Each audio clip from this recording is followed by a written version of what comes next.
Effectivement, en Belgique, on a énormément de législation.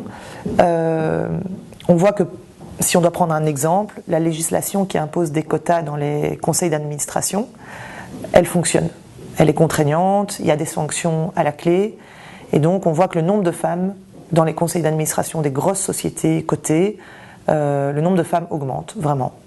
Donc, prenons un cas particulier, ça fonctionne. Maintenant, c'est tout à fait insuffisant, puisqu'on prend le problème par le top, alors qu'il est évident qu'on doit investir énormément dans la petite enfance, au niveau de la lutte contre les stéréotypes, en tout cas dans la lutte contre les stéréotypes. Déjà chez les tout petits, à l'école, on doit sensibiliser les profs à l'égalité de genre. On doit également, on remarque que ce qui a énormément d'impact sur le travail des femmes et le fait que les femmes puissent travailler dans des emplois de qualité, des contrats à durée indéterminée, etc., c'est le fait qu'on ait d'une part des places d'accueil pour les enfants, les petits-enfants, et un accueil extrascolaire pour les plus grands qui vont à l'école, mais dont les horaires ne collent pas du tout avec les horaires du travail. Et donc, voilà, donc ça c'est un point extrêmement important. La Belgique a des résultats qui ne sont pas mauvais, mais doit encore vraiment continuer à développer ses places d'accueil.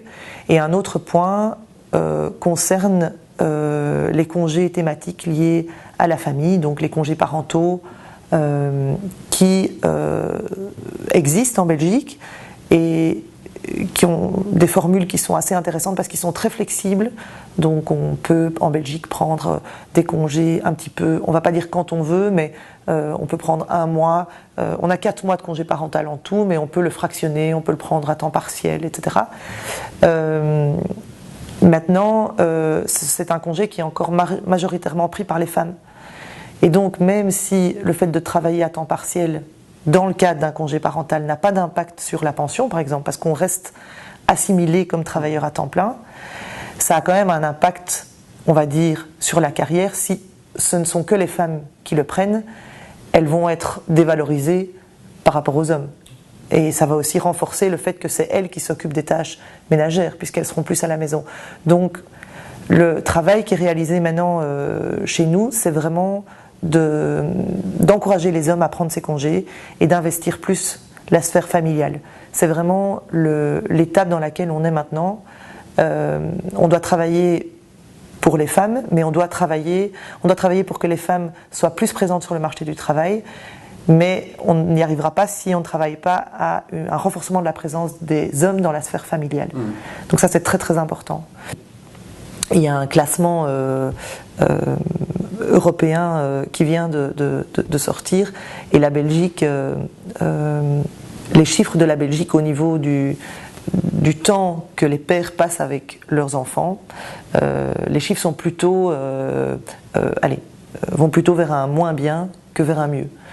Donc ça veut dire que si on ne sensibilise pas régulièrement, on ne va pas naturellement vers plus d'égalité. Il faut continuer à sensibiliser, à informer et à lutter contre les stéréotypes qui nous enferment dans des rôles traditionnels qui sont dans la société dans laquelle on vit aujourd'hui, qui sont négatifs en termes d'égalité, mais qui sont aussi négatifs individuellement pour l'homme et la femme, puisqu'ils leur ferment un certain nombre de portes et un certain nombre d'opportunités en matière d'emploi, en matière de temps qu'on passe avec les enfants aussi.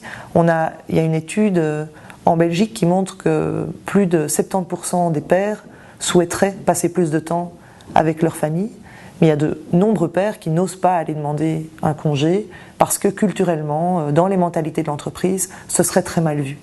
Alors il y a quand même des évolutions, il y a des entreprises qui ont bien pris conscience de l'importance de la conciliation pour garder aussi leurs employés masculins et féminins et qui proposent des aménagements, mais ça doit vraiment se généraliser et il faut vraiment continuer à lutter contre les stéréotypes de genre véhiculés à l'école, comme on l'a dit, mais aussi dans les médias, au niveau de la publicité.